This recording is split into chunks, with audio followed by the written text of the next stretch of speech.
I've been challenged in the last 3 days with a question because now we're talking about hiring and onboarding.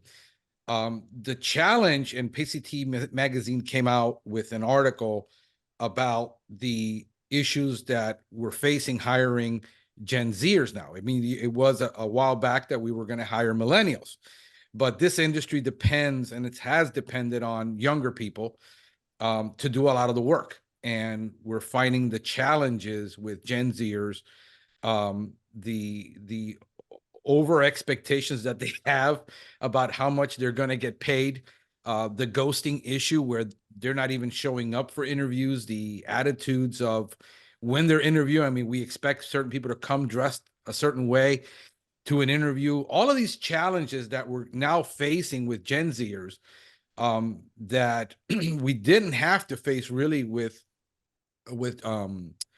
millennials.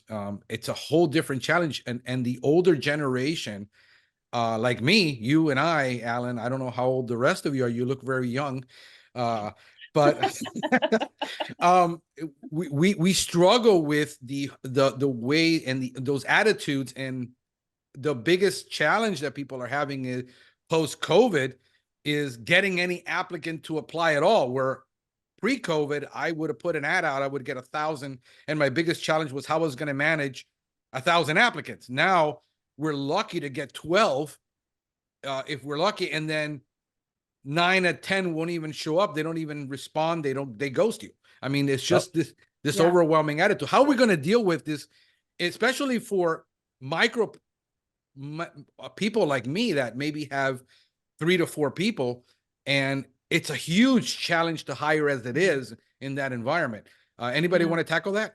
Franklin, I'd be happy to. I mean, I hear you. I think it's ever, change is the only constant in our world, right? And that's one of the things that I've seen since COVID. It's been exponential, right? We've had a lot of change. And this is an area that I think that you really have to think about hiring in a cyclical manner, right? Hiring is based on recruiting effectively. Recruiting is impacted by retention, and retention is impacted by onboarding. So it's all this one circle that can help impact the other.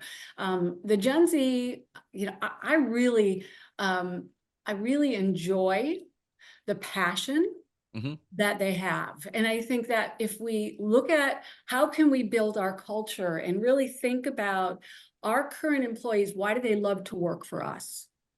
That's a really pivotal question, is why do my best employees, that's the really important distinction there, is why do my best employees love to work for me, right? Love to work for us in this culture. And when we can capture that and really bring that to life in the culture based on our retention, based on our onboarding, based on our hiring process and our recruiting, it can really help us start to build a bench.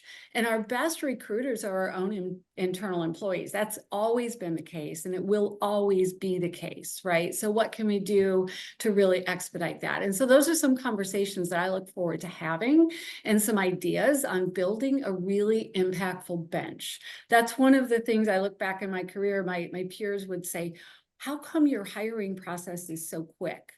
I had a bench. I was hiring and interviewing every day. It was my number one job, whether I had an opening or not.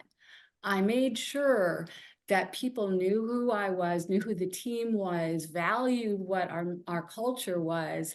And I had people ready to come to work when we had openings. And that's the important, I think, really one of the key important pieces of hiring. Now we got to talk about the process, because you got to make sure those people are the right people, right? So that's what a lot of the conversation will be around, is putting that process in place, making it intentional, and really helping us build that bench on an ongoing basis. So it's not, oh, I've got to rush and I got to hire today because I got an opening, right?